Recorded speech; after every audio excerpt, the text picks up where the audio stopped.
정말 믿을 수 없는 일이 일어났습니다. 최근 전 세계 여러 공항에서 갑작스럽게 여권 문제가 터지면서 수백 명의 승객들의 발이 묶이는 사태가 벌어졌다고 합니다. 충격적인 건 이러한 상황에서 한국 여권이 결정적인 역할을 했다는 점이죠. 이후 빗발치는 연락으로 인천공항의 시스템이 마비되었을 정도라고 하는데요. 이런 현상을 보고 유명 항공사 대표는 폭탄 발언을 했다고 합니다. 대체 무슨 일이 있었던 걸까요? 안녕하세요. 저는 뉴욕 JFK 국제공항에서 근무하는 조종사 윌리엄입니다. 15년 동안 대형 항공사에서 일하며 세계 각국을 다녀봤죠. 하지만 한국은 아직 방문해 본 적이 없었어요. 사실 크게 관심이 없기도 했고요. 물론 그 사건이 있기 전까지는 말이죠. 그날도 여느 때와 같이 조종사 대기실에 앉아 다음 비행을 기다리고 있었어요. 그때 동료 조종사 크레이그가 휴대폰을 들고 다가왔습니다. 얼굴에 불만이 가득 차 있더군요. 그는 곧바로 한국이 무비자 여행 순위에서 상위권이라는 뉴스를 보여주며 비웃었어요. 저도 한번 휴대폰 화면을 흘끗 보았습니다. 뉴스 헤드라인에는 한국 여권 세계 무비자 입국 3위 기록이라고 쓰여 있었어요. 한국 여권이라고? 거기는 공산권 근처 아냐? 어떻게 저런 나라가 미국보다 순위가 높대? 이건 말도 안 된다고. 크레이그가 코웃음을 치며 말했습니다. 그의 말투에는 명백한 편견이 묻어났죠. 저는 그저 어깨를 으쓱했어요.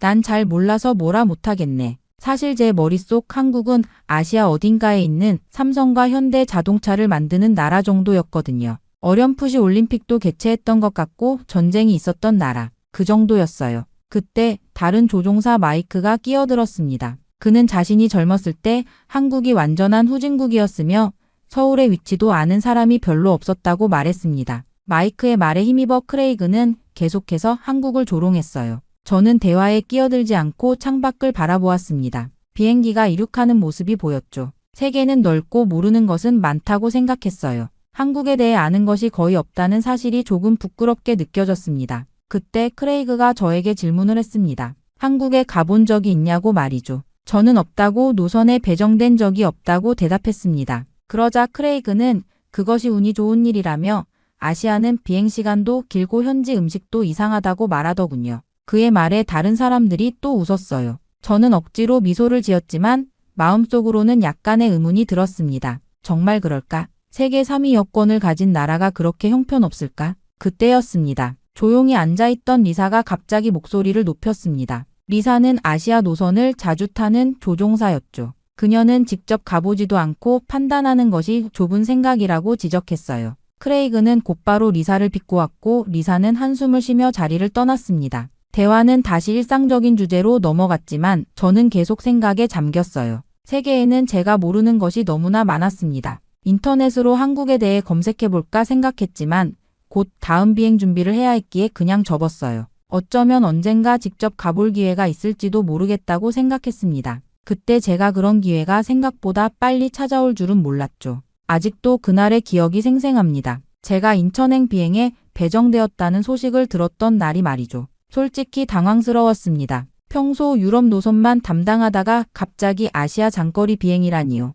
마침 동아시아 노선 전문 조종사 2명이 갑자기 휴가를 내면서 저에게 기회가 왔다죠. 항공 스케줄 관리자인 헬렌이 미안한 표정으로 다음 주 인천행 비행을 맡아달라고 했습니다. 그녀의 표정에서 이 비행이 그린기 없는 노선임을 알 수 있었어요. 저는 잠시 망설였습니다. 한국이라. 그동안 한 번도 가본 적이 없는 나라였죠. 그런데 갑자기 12시간이 넘는 장거리 비행을 책임져야 한다니.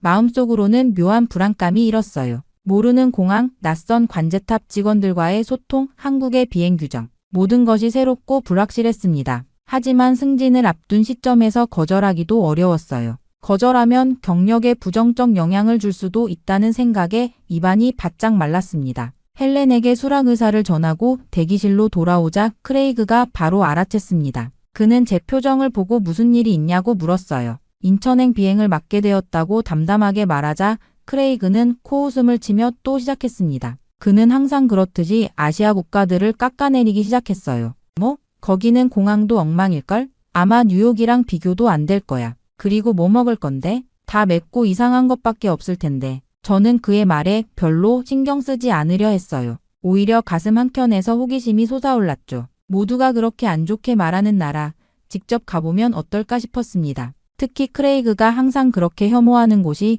정말 그런지 확인하고 싶었어요. 내심 그가 틀렸기를 바라는 마음도 있었습니다. 그날 저녁 집에 돌아와 인천공항에 대해 검색해 보았어요. 사진만 보아도 꽤 현대적인 공항처럼 보였습니다. 하지만 사진과 실제는 다를 수 있겠죠. 한국에 대해 더 찾아보려다 그만 잠들고 말았어요. 꿈에서는 미지의 나라를 향해 날아가는 제 모습이 보였습니다. 설렘과 불안이 교차하는 밤이었어요. 그렇게 다음날 저는 비행 준비를 시작했습니다. 인천행 루트, 공항 정보, 기상 조건 등을 꼼꼼히 체크했어요. 머릿속에는 계속 의문이 맴돌았습니다. 과연 모두가, 특히 크레이그가 항상 말하는 것처럼 그런 곳일까? 아니면 크게 다를까? 직접 가보면 알겠지. 저는 혼잣말을 했어요. 어쩌면 이 비행이 제 선입견을 바꾸는 계기가 될지도 모른다는 생각이 들었습니다. 비행 전날, 오랜 친구인 제임스와 저녁 식사를 했어요. 그는 전 세계를 누비는 사업가였습니다. 한국행 비행에 대해 언급하자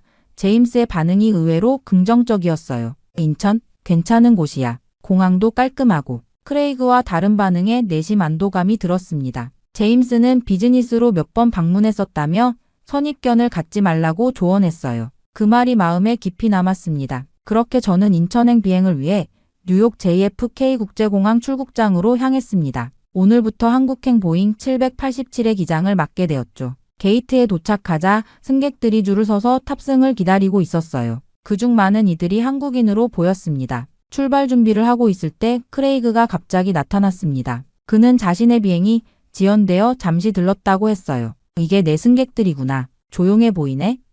크레이그가 한국인 승객들을 흘끗 보며 말했습니다. 응, 꽤 질서정연하게 기다리고 있어. 제가 대답했어요. 크레이그는 코웃음을 쳤습니다. 다 저런 척하는 거야. 실상은 다르다니까. 비행 중에 보면 알 거야. 다들 와서 이것저것 요구하고 영어도 못하면서 뭔가 바라지. 저는 고개를 저었습니다. 직접 보고 판단할게. 선입견은 그만두지 그래. 내가 돌아와서 내 말이 맞다고 할 거야. 기다리고 있을게. 크레이그는 어깨를 으쓱하며 자리를 떠났어요. 저는 승무원들과 함께 최종 비행 준비를 마치고 승객 탑승을 시작했어요. 한국인 승객들이 줄지어 들어오기 시작했습니다. 그들의 첫인상이 꽤 인상적이었어요. 대부분 말끔하게 차려입었고 조용하면서도 질서정연하게 탑승했습니다. 한 한국인 가족이 제 옆을 지나갔어요. 어린아이 둘을 데리고 있었는데 아이들은 조용히 부모님 손을 잡고 걸어갔습니다. 서양 아이들이 주로 떠들고 뛰어다니는 것과는 다른 모습이었죠. 부모는 정중하게 승무원들에게 고개를 숙여 인사했어요. 기내 방송을 통해 승객들을 환영하고 비행 정보를 안내했습니다. 저는 한국어로 된 안내문도 읽었죠. 발음이 서툴렀지만 한국인 승객들이 호의적인 미소로 반응했어요. 탑승이 끝나고 이륙 준비를 하면서 크레이그의 말이 문득 떠올랐습니다. 그는 항상 한국인들이 무례하고 시끄럽다고 말했었죠. 하지만 제가 지금까지 본 모습은 정반대였어요. 승무원 캐런도 비슷한 생각을 했는지 이렇게 말했습니다. 오늘 승객들이 평소보다 조용하네요. 탑승도 순조롭고요. 비행이 시작되고 첫 2시간 동안은 모든 것이 평소와 같았습니다. 기내식 서비스가 시작되자 한국인 승객들의 또 다른 면을 보게 되었어요. 그들은 승무원들에게 늘 감사 인사를 했고 대부분 자신의 자리를 깔끔하게 유지했습니다. 한 미국인 승객이 화장실 문제로 화를 내는 상황이 있었어요. 반면 한국인 승객 한 명은 승무원이 실수로 음료를 쏟았을 때도 전혀 화를 내지 않고 오히려 위로해주는 모습을 보였습니다. 8시간 비행 후 저는 잠시 조종석을 부조종사에게 맡기고 기내를 둘러보았어요. 한국인 승객들은 대부분 조용히 영화를 보거나 잠을 자고 있었습니다. 어떤 이들은 노트북으로 열심히 일하고 있었고요. 한국인 사업가처럼 보이는 한 남성이 저에게 다가와 영어로 정중하게 인사했어요. 그는 뉴욕에서 사업 미팅을 마치고 귀국하는 길이라고 했습니다. 짧은 대화였지만 그의 예의 바른 태도와 또렷한 영어 실력이 인상적이었어요. 조종석으로 돌아오면서 생각했습니다. 크레이그가 틀렸어. 이 사람들은 전혀 그가 묘사한 것과 같지 않아. 직접 보고 판단하길 잘했어. 비행이 계속되는 동안 저는 한국에 대한 호기심이 더 커졌어요. 탑승객들의 모습만 봐도 그들의 문화에 대해 많은 것을 짐작할 수 있었습니다. 예의 바르고 조용하며 질서를 지키는 모습이 인상적이었어요. 오랜 비행 끝에 마침내 인천 상공에 들어섰습니다. 관제탑과의 교신은 명확했고 영어 소통에 전혀 문제가 없었어요. 창밖으로 보이는 인천의 전경이 점점 뚜렷해졌습니다. 바다와 육지가 조화롭게 어우러진 모습이 인상적이었죠.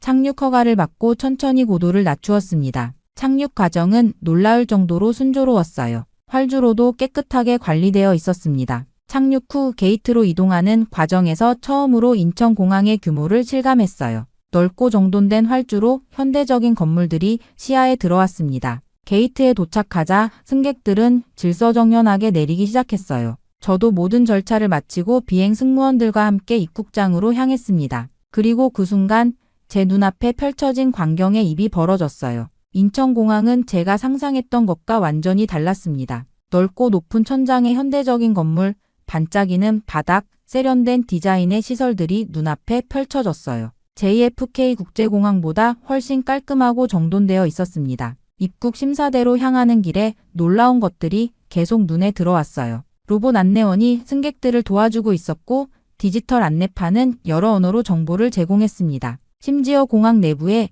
작은 정원과 문화체험 공간까지 있었어요. 입국 심사는 더욱 놀라웠습니다. 외국인 전용 자동 입국 심사대가 있어 줄을 거의 서지 않고 신속하게 통과할 수 있었어요. 지문 인식과 얼굴 스캔이 순식간에 이루어졌습니다. 제가 알던 공항의 입국 심사와는 차원이 달랐어요. 짐을 찾으러 가는 길에 한 외국인 승객이 저에게 말을 걸었습니다. 이거 공항 맞아요? 호텔 같은데. 그의 말에 저도 고개를 끄덕였습니다. 짐 찾는 곳도 효율적으로 운영되고 있었어요. 컨베이어 벨트는 빠르게 움직였고 모든 직원들은 친절하고 전문적이었습니다. 짐을 찾은 후 세관을 통과하면서 다시 한번 놀랐어요. 디지털 신고 시스템으로 빠르게 처리할 수 있었습니다. 모든 과정이 효율적이고 체계적이었어요. 공항 밖으로 나오자 깨끗한 공기와 정돈된 교통 시스템이 기다리고 있었습니다. 택시 승강장은 질서정연했고 공항 철도는 현대적인 모습이었어요. 모든 것이 크레이그가 말했던 것과는 정반대였습니다.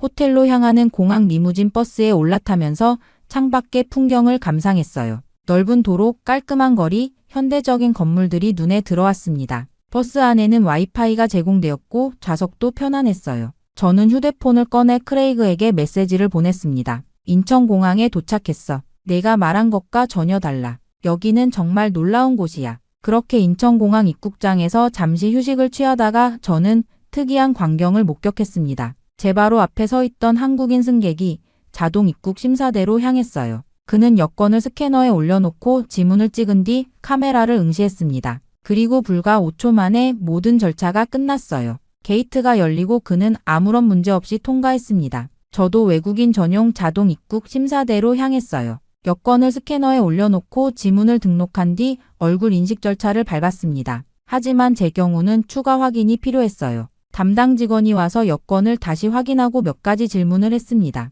전체 과정이 약 10분 정도 소요됐어요. 왜 이런 차이가 있는지 궁금했습니다. 호텔로 이동하는 동안 휴대폰으로 검색해 보았어요. 놀라운 사실을 발견했습니다. 한국 여권은 세계 여권 순위에서 3위를 차지하고 있었고 189개국을 무비자로 방문할 수 있다고 했어요. 미국 여권보다 순위가 높았습니다. 더 흥미로운 것은 한국 전자여권의 보안 수준이었어요. 세계 최고 수준의 보안 기술이 적용되어 있어 위조가 거의 불가능하다고 했습니다. 그래서 많은 국가에서 한국 여권 소지자에게 신속한 입국 절차를 제공한다는 내용이었어요. 호텔에 도착해 체크인을 마친 후 잠시 창밖을 바라보며 생각에 잠겼습니다. 이건 완전히 잘못된 이미지였네. 크레이그와 다른 동료들이 왜 그렇게 한국을 폄하했는지 이해할 수 없어. 저녁 식사를 위해 호텔 레스토랑에 내려갔을 때 다른 외국인 조종사와 마주쳤습니다. 캐나다인 마이클이었어요. 그는 정기적으로 인천 노선을 비행한다고 했습니다. 처음 와봤어요?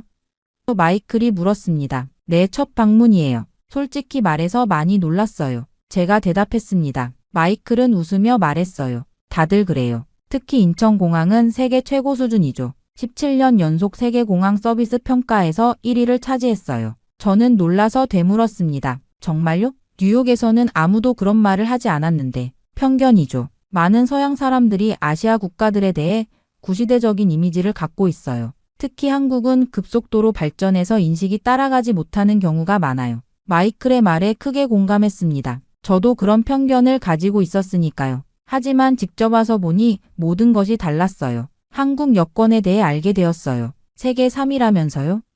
제가 물었습니다. 맞아요. 한국 여권은 정말 대단해요. 전 세계 거의 모든 곳을 무비자로 갈 수 있죠. 한국이 이룩한 외교적 성과와 국제적 신뢰를 보여주는 증거예요. 그날 밤 호텔방으로 돌아와 창밖의 서울 야경을 바라보며 생각했습니다. 한국에 오기 전에 가졌던 모든 선입견이 하나둘 무너지고 있었어요. 특히 그들의 여권이 세계적으로 인정받는 이유를 이해하게 되었습니다. 그것은 단순한 여행 문서가 아니라 한국과의 신뢰와 위상을 보여주는 상징이었어요. 내일은 도시를 둘러봐야겠다고 생각하며 잠자리에 들었습니다. 더 많은 놀라움이 기다리고 있을 것 같았어요. 그리고 다음날 아침 일찍 일어나 서울 시내를 탐험하기로 했습니다. 호텔 컨시어지는 공항철도를 타고 시내로 가는 방법을 친절하게 설명해 주었어요. 공항철도역으로 향하면서 다시 한번 인천공항의 규모와 세련된 디자인에 감탄했습니다. 공항철도는 정확히 예정된 시간에 도착했어요.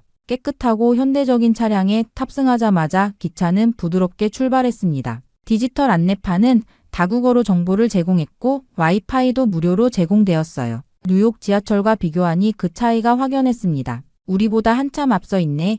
저는 혼잣말을 중얼거렸어요. 서울역에 도착한 후 지하철로 갈아타 시내 중심가로 향했습니다. 지하철 역시 놀라웠어요. 깨끗하고 효율적이며 모든 안내가 영어로도 제공되었습니다. 심지어 휴대폰 충전 포트까지 갖추고 있었어요. 시내에서는 현대적인 고층 빌딩과 전통적인 궁궐이 조화롭게 어우러져 있었습니다. 거리는 놀라울 정도로 깨끗했고 사람들은 바쁘게 움직이고 있었어요. 어디를 가든 디지털 기술이 생활에 깊이 통합되어 있는 모습이 인상적이었습니다. 점심시간에 들른 식당에서는 다양한 한국 음식을 맛볼 수 있었어요. 음식을 주문할 때 테이블에 있는 태블릿을 사용했고 결제도 모바일로 간편하게 할 수 있었습니다. 미국에서는 아직 보편화되지 않은 시스템이었어요. 오후에는 대형 전자상가를 방문했습니다. 그곳에서 최신 기술 제품들을 구경하면서 미국과의 기술 격차를 실감했어요. 몇몇 제품은 아직 미국에 출시되지 않은 것들이었습니다. 저녁에 호텔로 돌아오는 길에 문득 크레이그가 생각났어요.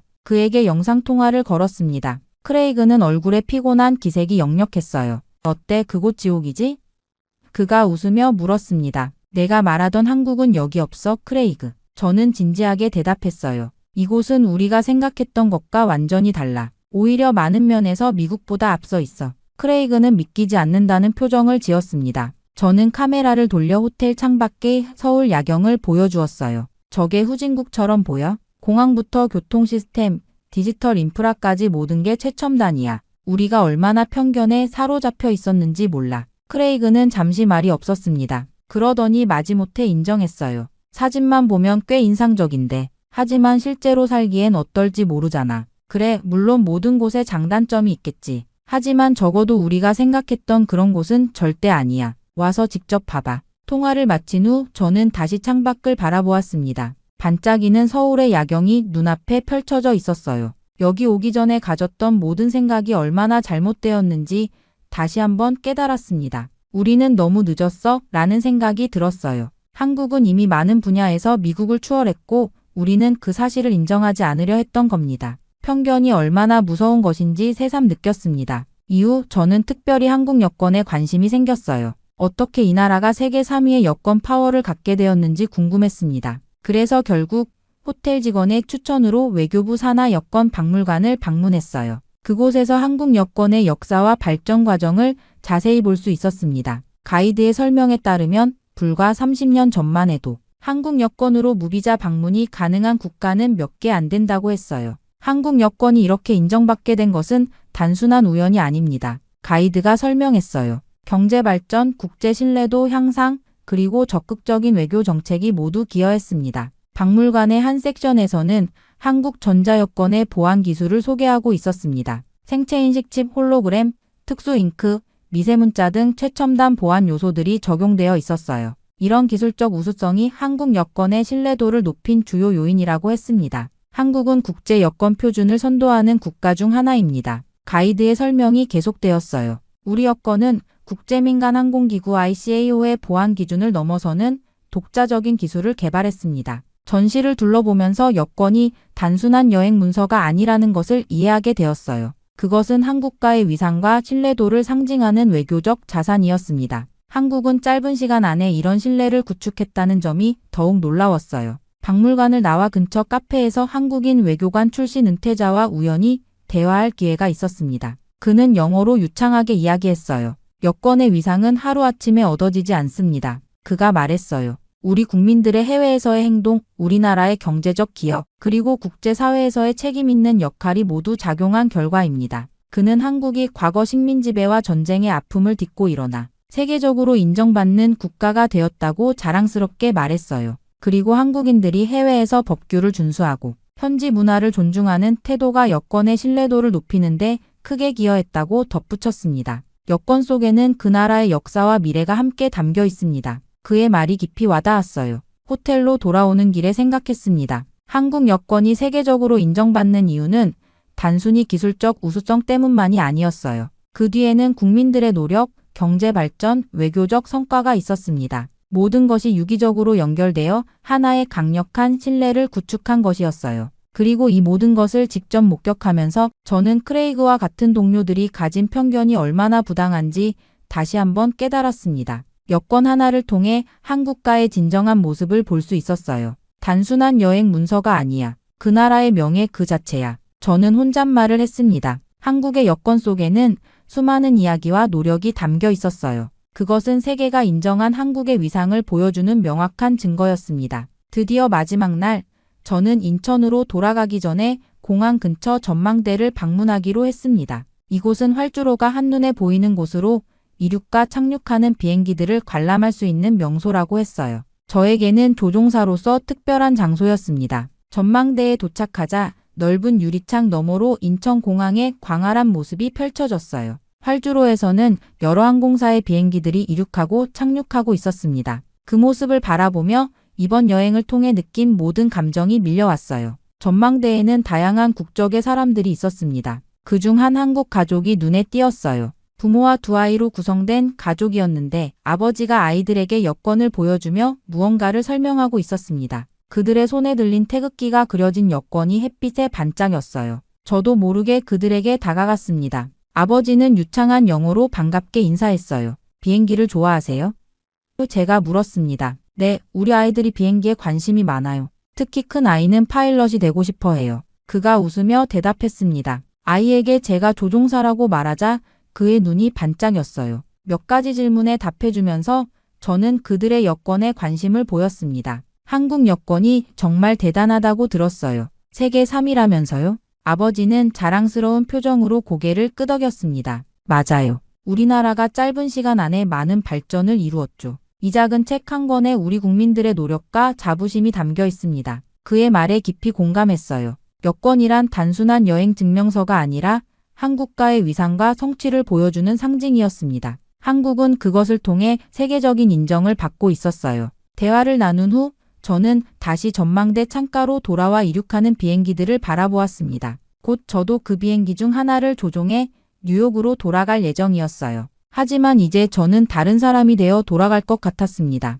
머릿속에는 크레이그와 다른 동료들의 얼굴이 떠올랐어요. 그들에게 한국에 대한 진실을 어떻게 전해야 할지 고민되었습니다. 단순히 너희가 틀렸어라고 말하는 것보다 제가 경험한 놀라운 순간들을 있는 그대로 전달하고 싶었어요. 전망대를 떠나기 전 창밖으로 천천히 활주로를 달리다 하늘로 솟아오르는 대한항공 비행기를 보았습니다. 태극 문양이 그려진 기체가 햇살에 반짝이며 구름을 향해 올라갔어요. 그 모습이 마치 한국의 발전과 성장을 상징하는 것 같았습니다. 호텔로 돌아와 짐을 챙기고 다시 한번 창밖의 풍경을 바라보았어요. 4일간의 짧은 방문이었지만 제 인생에서 가장 눈을 뜨게 해준 여행이었습니다. 선입견과 편견이 얼마나 우리의 시야를 좁게 만드는지 깨달았어요. 공항으로 돌아가는 길에 스마트폰으로 짧은 메모를 남겼습니다. 나는 알게 됐다. 어떤 나라는 눈으로 보기 전까진 절대 알 수 없는 위대함을 숨기고 있다는 것을. 한국은 내게 그런 곳이었다. 이제 돌아가 진실을 말할 차례다. 인천공항에 도착해 출국 절차를 밟으면서도 계속 주변을 관찰했어요. 모든 것이 효율적이고 세련되었습니다. 마지막으로 면세점을 둘러보며 가족과 동료들을 위한 선물도 샀어요. 비행기에 탑승하기 전 마지막으로 인천공항을 돌아보았습니다. 이제 저는 다른 눈으로 세상을 보게 될 것 같았어요. 한국이라는 나라가 제게 가르쳐준 소중한 교훈이었습니다. 조종석에 앉아 이륙 준비를 하면서 심호흡을 했습니다. 이번 비행은 단순한 귀국길이 아니었어요. 새로운 시각과 마음가짐으로 세상을 바라보게 된 시작점이었습니다. 정말 믿을 수 없는 일이 일어났습니다. 최근 세계 방산 시장이 발칵 뒤집혔습니다. 나토 회원국들이 긴급 회의를 소집하고 미국과 캐나다가 예상치 못한 위기 대응에 나섰다고 하는데요. 충격적인 건 이 사태를 해결하는 데 핵심적인 역할을 한 나라가 바로 한국이라는 점이죠. 심지어 한 유명 국방 전문가는 놀라운 발언을 했다고 합니다. Some perspective with regards to our regret that the 대체 무슨 일이 있었던 걸까요?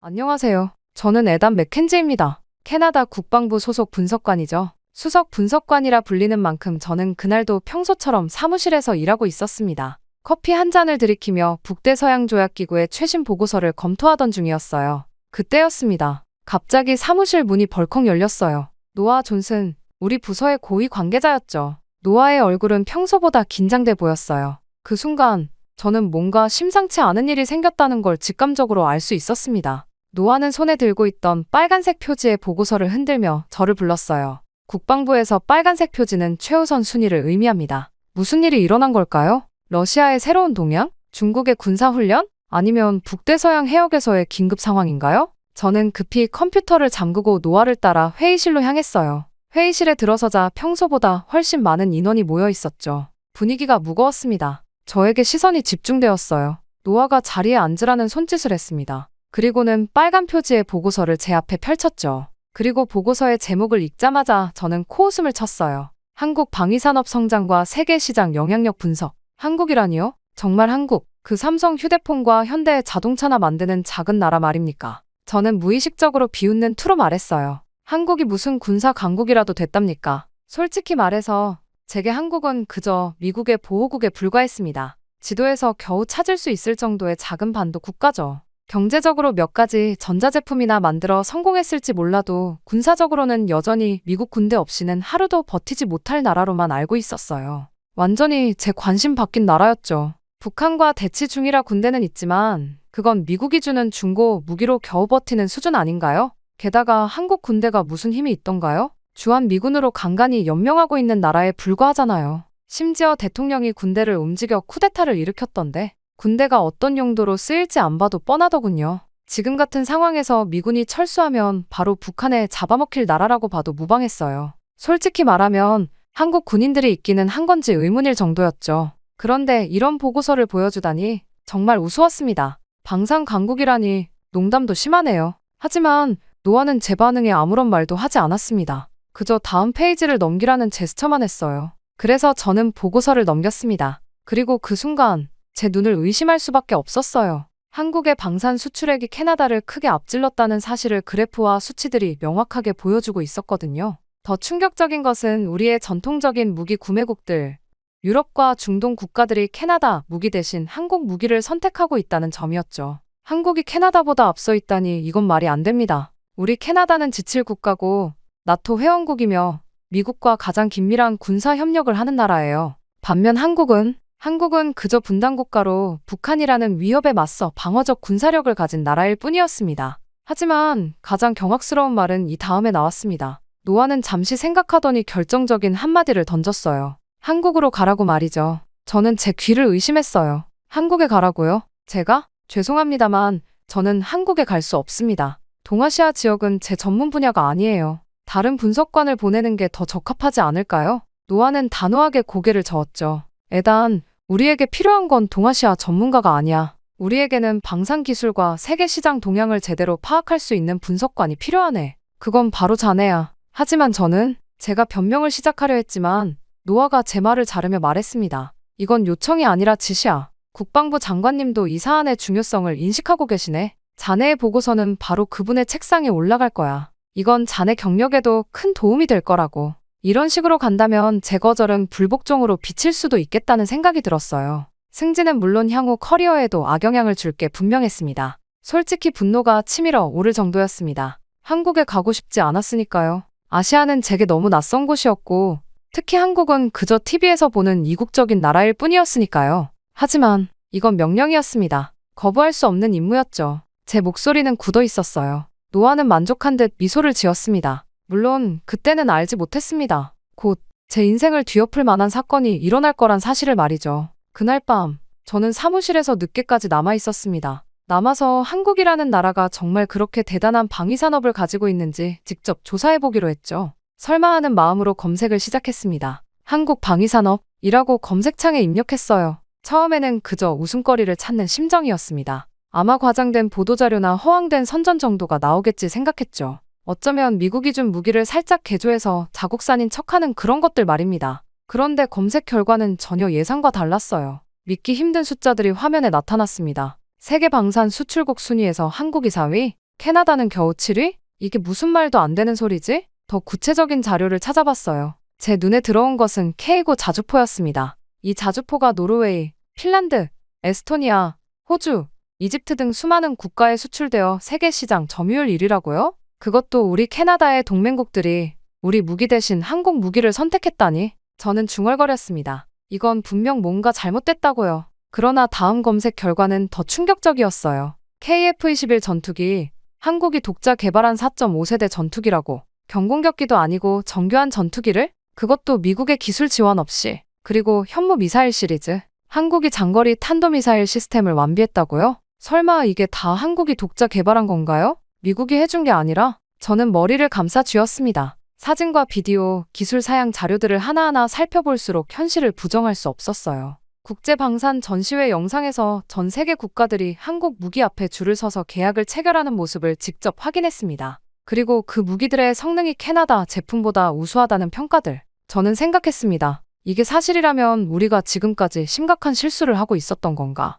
제 손이 떨렸습니다. 평생 서구 중심의 세계관을 가지고 살아왔어요. 아시아 국가들은 서구의 기술을 모방하는 수준이라고 생각했죠. 특히 한국 같은 나라는 선진국에서 기술을 수입해서 값싼 노동력으로 제품을 만들어 되파는 그런 나라로만 알고 있었습니다. 그런데 제가 팩트체크를 해보니 모든 것이 사실이 아니었어요. 한국은 이미 첨단 방산 기술 분야에서 독자적인 길을 걷고 있었고 캐나다를 훨씬 앞서가고 있었습니다. 노아가 왜 저를 한국에 보내려 하는지 이제 조금 이해가 됐어요. 우리 캐나다는 변화하는 세계 질서에 뒤처지고 있었던 겁니다. 그날 이후로 한 달이 흘렀습니다. 제 책상 위에는 짐이 다 챙겨진 여행 가방이 놓여 있었어요. 캐나다 국방부에서 한국 방위산업을 조사하라는 임무를 받은 저는 드디어 출발하는 날이 됐습니다. 밴쿠버 국제공항의 출국장에 앉아 비행기 탑승을 기다리고 있었어요. 제 손에는 한국에 대한 자료들이 가득했습니다. 한 달간 준비한 자료들이죠. 그럼에도 불구하고 마음은 편치 않았습니다. 일종의 불안감이 계속 저를 따라다녔어요.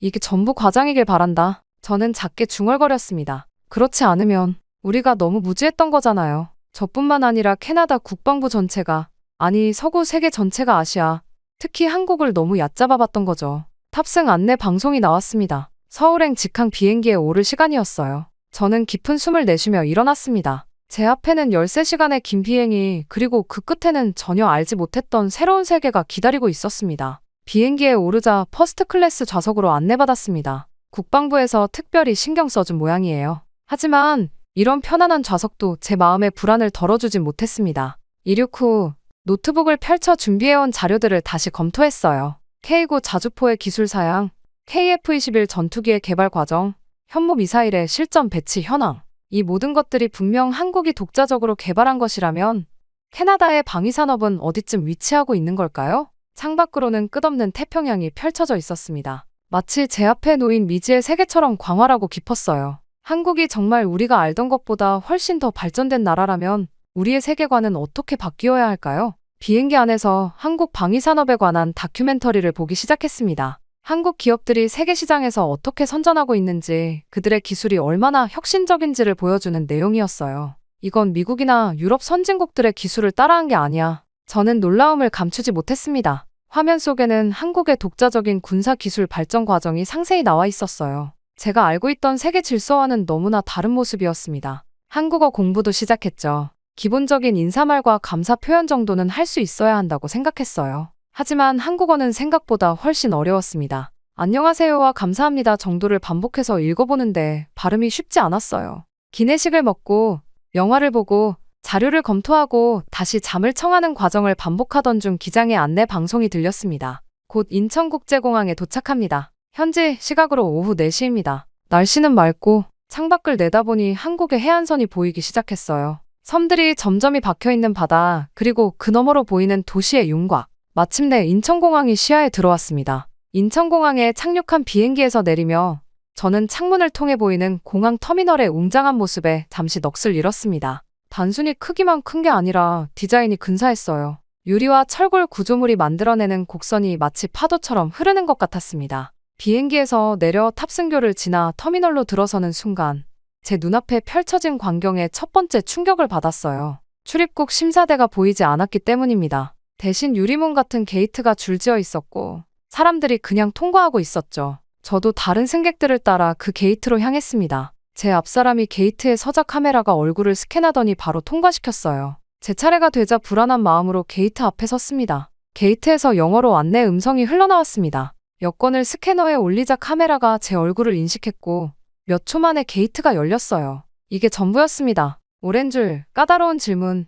지문 등록 같은 절차가 없었죠. 얼굴 인식만으로 출입국 심사가 완료된 겁니다. 저는 놀라서 중얼거렸어요. 그런데 더 놀라운 일이 기다리고 있었습니다. 출구 쪽으로 걸어가는데 은빛 로봇이 다가왔어요. 이 로봇이 제 이름을 알고 영어로 말을 걸어왔습니다. 아마도 방금 전 출입국 시스템에서 제 정보를 받았나 봅니다. 저는 너무 놀라 말을 잇지 못했어요. 로봇은 계속해서 저를 안내했습니다. 국방부에서 온 김태현 대령이 한 번 출구에서 기다리고 있다는 내용이었어요. 로봇을 따라 한 번 출구로 향했습니다. 공항 내부는 완전히 자동화되어 있었어요. 바닥 청소를 하는 로봇, 음식을 서빙하는 로봇, 심지어 수화물을 운반하는 자율주행 카트까지 모든 게 미래 영화에서나 볼 법한 광경이었습니다. 한 번 출구에 도착하자 한 남자가 제 이름이 적힌 태블릿을 들고 서 있었어요. 단정한 슈트를 입은 그는 제가 다가가자 밝게 웃으며 인사했습니다. 김태현 대령의 영어는 완벽했습니다. 미국 발음에 가까웠고 말의 속도나 억양도 자연스러웠어요.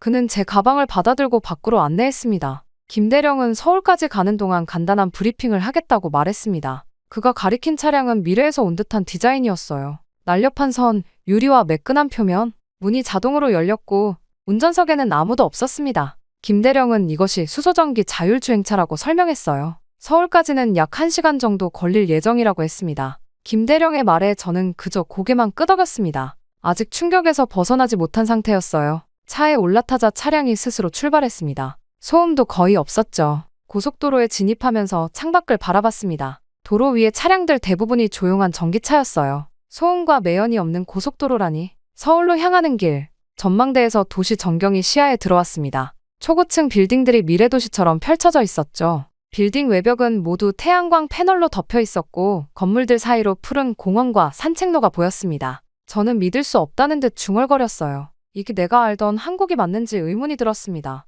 다음 날 아침, 호텔에서 김태현 대령의 안내를 받아 한국 국방부로 향했습니다. 서울 용산구에 위치한 국방부 건물은 캐나다 국방부보다 훨씬 현대적이었어요. 보안 검색대를 지나 회의실로 들어서는 순간 저는 또 한 번 놀라움을 금치 못했습니다. 회의실 중앙에는 테이블이 없었어요. 대신 원형의 투명한 디스플레이 패널이 있었고 주변에 의자들이 배치되어 있었습니다. 김 대령이 작은 장치를 조작하자 갑자기 공중에 3D 홀로그램이 나타났어요. 한국의 방위산업 현황을 보여주는 입체적인 그래프와 이미지였습니다. 저는 숨을 들이켰습니다. 3D 홀로그램 브리핑이라니 영화에서나 보던 기술이었어요. 그런데 더 놀라운 건 브리핑 내용이었습니다.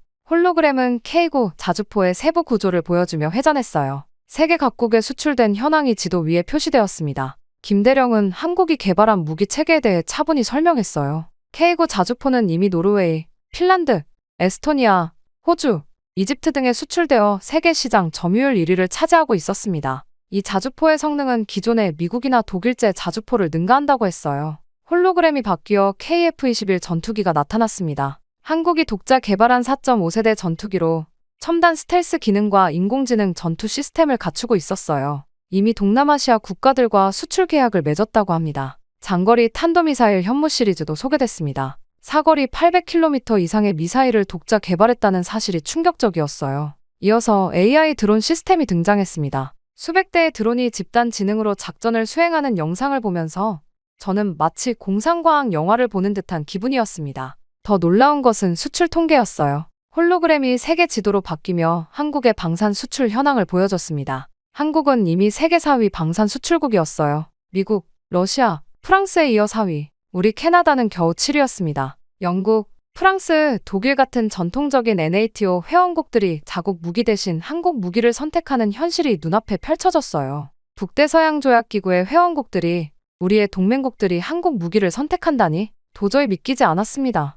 김대령은 차분하게 설명을 이어갔어요. 한국은 단순한 방어 국가가 아니라고 했습니다. 이미 세계 4위 방산 수출국이며 유럽 국가들도 한국산 무기를 채택하고 있다고 설명했어요. 그의 말을 들으며 저는 충격에 빠졌습니다. 제가 평생 믿어왔던 아시아는 서구보다 뒤처져 있다 는 생각이 완전히 무너지고 있었어요. 이건 단순한 기술 추격이 아니었습니다. 한국은 이미 많은 분야에서 서구를 앞서가고 있었어요. 국방부 회의실을 나오면서 제 세계관이 크게 흔들리고 있었습니다. 서구 중심적 사고가 무너지고 새로운 현실이 눈앞에 펼쳐지고 있었어요. 김대령은 저를 별도의 화상 회의실로 안내했습니다. 맥켄지 씨, 지금부터 미국 국방부 동아시아 전략 담당 마이클 스콧과 화상 회의가 있을 예정입니다. 캐나다 국방부에서도 참여하십니다. 화상 회의실에 들어서자 대형 스크린에는 이미 2개의 창이 열려 있었어요. 하나는 제가 잘 아는 캐나다 국방부의 회의실이었고 노아 존슨도 보였습니다. 다른 하나는 미국 국방부의 회의실이었죠. 마이클 스콧이라는 사람이 서류를 정리하고 있었어요. 에단, 잘 지내고 있나? 노아가 반갑게 인사했습니다. 한국은 어떤가? 우리가 생각했던 것보다 놀라운 곳이지? 제가 대답하기도 전에 마이클 스콧이 대화에 끼어들었습니다. 그는 40대 중반으로 보이는 날카로운 인상의 남자였어요. 에단 맥켄지 씨, 만나서 반갑습니다. 마이클 스콧입니다. 미 국방부 동아시아 전략 담당이죠. 캐나다가 한국에 대해 관심을 갖기 시작했다니 기쁘게 생각합니다. 화상 회의가 본격적으로 시작되었습니다. 마이클은 대만 유사시 미국의 군사 전략에 대해 이야기하기 시작했어요. 그런데 그의 설명 중에 놀라운 내용이 있었습니다. 대만 유사시, 한국이 없으면 미군 작전 수행은 사실상 불가능합니다. 저는 그 말을 듣고 깜짝 놀랐어요. 세계 최강대국인 미국이 한국 없이는 작전 수행이 불가능하다니요? 마이클은 계속해서 설명했습니다. 한국의 첨단 드론 기술, 사이버 방어 시스템, 그리고 정밀 타격 능력이 대만 방어에 핵심적인 역할을 한다고 했어요. 특히 중국의 대규모 사이버 공격과 대공 방어 시스템을 무력화하는 데 한국의 기술이 필수적이라고 설명했습니다. 더 놀라운 사실은 그 다음이었어요. 마이클은 미국이 이미 한국에 AI 전투 시스템을 도입하고 있다고 밝혔습니다. 한국의 방공식별 AI가 미 공군의 방공 시스템보다 오탐지율이 30% 낮고 반응 속도는 2배 빠르다는 통계까지 공개했어요. 이게 말이 됩니까? 미국이 한국을 필요로 한다고요? 세계 최강대국이? 제 목소리에는 의심이 가득했습니다. 지금까지 저는 미국이 한국을 보호하는 일방적인 관계라고만 생각했거든요. 그런데 이제는 미국이 한국의 기술을 필요로 한다니요? 마이클은 단호하게 답했습니다. 한국은 단순한 동맹이 아니라 이제 군사기술 파트너라고 했어요. 캐나다도 한국을 무시할 때가 아니라는 말도 덧붙였습니다. 화상 회의 내내 노아는 거의 말이 없었어요. 그저 고개를 끄덕이며 메모를 하는 것이 전부였습니다. 아마도 그도 이런 현실에 충격을 받은 듯했어요. 회의가 끝나고 스크린이 꺼진 후 저는 조용히 생각에 잠겼습니다. 단 며칠 사이에 제가 알던 세계 질서가 완전히 뒤바뀐 것 같았어요. 캐나다가 한국을 평가절하했던 것처럼 어쩌면 모든 서구 국가들이 아시아에 대해 심각한 편견을 가지고 있었던 건 아닐까요? 김대령은 제 생각을 읽은 듯 말했습니다. 앞으로의 일정에 한국 국방연구원 방문이 있다고 했어요. 그곳에서 정미경 박사를 만날 예정이라고 합니다.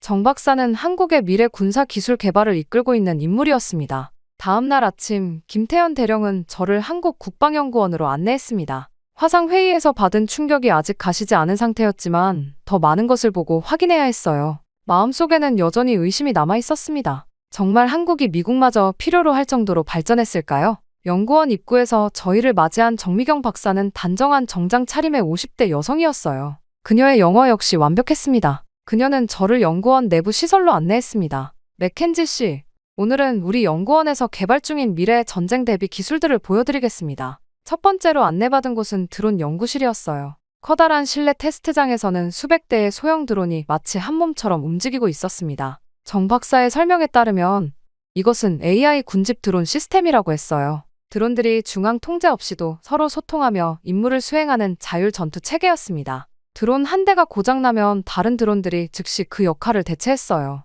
적의 방해 전파가 있어도 자체적인 판단으로 대응한다고 합니다. 이미 수천 대 규모의 군집 드론이 실전 배치를 앞두고 있다는 설명을 들으며 저는 그저 말문이 막혔습니다. 다음으로 안내받은 곳은 더 충격적이었어요. 완전 자율형 전투 로봇 연구실이었습니다. 두 다리로 걷는 인간형 로봇부터 네 발로 움직이는 견형 로봇까지 다양한 형태의 전투 로봇들이 있었어요. 정 박사는 이 로봇들이 이미 실전 배치를 완료했다고 말했습니다. 이 로봇들은 24시간 국경 경비를 하고 있습니다. 특히 비무장지대 일부 구역은 완전히 이 로봇들이 감시하고 있어요. 제 귀를 의심했습니다. 캐나다는 아직 원격 조종 로봇조차 제대로 실전 운용하지 못하고 있었거든요. 그런데 한국은 이미 완전 자율형 로봇을 실전에 배치했다니요? 세 번째로 보여준 기술은 양자 암호통신 시스템이었어요. 정 박사는 이 기술이 세계 최고 수준의 보안 기술이라고 자랑스럽게 설명했습니다. 어떤 해킹 시도도 즉시 감지할 수 있고 이론적으로 해독이 불가능하다고 했어요. 우리 군 통신의 80%가 이 양자 암호통신으로 전환 완료되었습니다.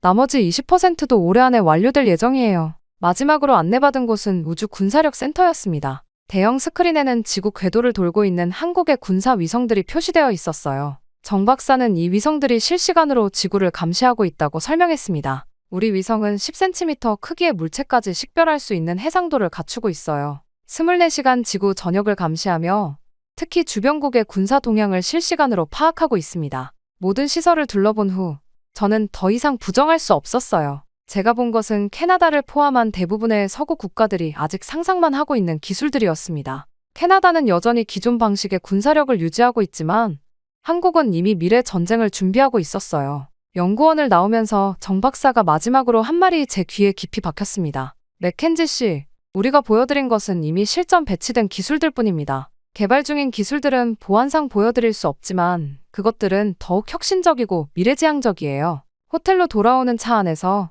저는 깊은 생각에 잠겼습니다. 캐나다와 한국의 기술 격차는 제가 상상했던 것보다 훨씬 컸어요. 이대로라면 10년 후, 아니 5년 후에는 그 격차가 더 벌어질 것이 분명했습니다. 그렇게 시간이 흘러 한국에서의 임무를 마치고 캐나다로 돌아오는 비행기 안에서 저는 보고서 초안을 작성했습니다. 손가락이 키보드 위에서 멈추기를 반복했어요. 한국에서 본 것들을 어떻게 표현해야 할지, 동료들이 제 보고를 어떻게 받아들일지 고민됐습니다. 캐나다에 도착하자마자 노아 존슨이 저를 맞이했어요. 그의 표정은 진지했습니다. 에단, 정부 고위층에서 내 보고를 기다리고 있어. 내일 오전 10시에 긴급 회의가 소집됐어. 다음 날 아침, 캐나다 국방부 대회의실은 이례적으로 많은 인원으로 가득 찼습니다. 국방장관을 비롯한 고위 관료들, 군 수뇌부, 그리고 여러 부처의 관계자들이 모여 있었어요. 저는 무거운 발걸음으로 앞으로 나갔습니다. 프레젠테이션을 시작하기 전 잠시 주변을 둘러봤어요. 이 사람들이 제 말을 믿어줄까요? 한국에서 직접 보고 느끼지 않은 사람들에게 이 충격적인 현실을 어떻게 전달할 수 있을까요? 한국은 우리의 상상을 뛰어넘는 수준으로 발전해 있었습니다. 제 첫 마디에 회의실이 조용해졌어요. 저는 계속해서 한국에서 본 모든 것들을 상세히 설명했습니다. 3D 홀로그램 브리핑부터 시작해 AI 군집 드론, 자율형 전투 로봇, 양자 암호통신 시스템, 우주 군사력까지. 또한 미국조차 한국의 군사 기술에 의존하고 있다는 충격적인 사실도 전했습니다. 그들의 군사력은 이미 캐나다를 앞서고 있으며 우리는 한국과 협력하지 않으면 군사 강국으로 남을 수 없습니다. 이 말을 끝으로 제 보고를 마쳤어요. 회의실이 술렁였습니다. 여기저기서 의심의 목소리가 나왔어요. 정말 그렇게 발전했다고 우리가 알던 한국은 이 보고서의 내용이 과장된 것은 아닌가. 국방장관이 자리에서 일어나 손을 들어 회의실을 조용히 시켰습니다. 에단의 보고는 우리 정보기관의 보고와도 일치합니다. 사실 우리는 몇 년 전부터 한국의 급속한 발전을 주시해왔습니다만 그 속도와 깊이는 예상을 뛰어넘었습니다. 장관은 잠시 생각에 잠긴 듯 침묵했다가 결단을 내렸어요. 오늘 논의된 내용을 바탕으로 저는 총리께 한국과의 전면적인 군사 협력을 제안하겠습니다. 기술 교류, 공동훈련, 방산 협력까지 포함하는 포괄적인 협력 체계를 구축해야 합니다. 며칠 후 캐나다 정부는 공식적으로 한국과의 전면적인 군사 협력을 발표했어요. 뉴스에서는 이 발표가 캐나다의 아시아 정책에 있어 역사적인 전환점이라고 평가했습니다. 그리고 발표 다음 날, 저는 노아 존슨의 사무실로 호출됐어요. 그는 제 어깨를 두드리며 미소 지었습니다. 수고했네, 에단.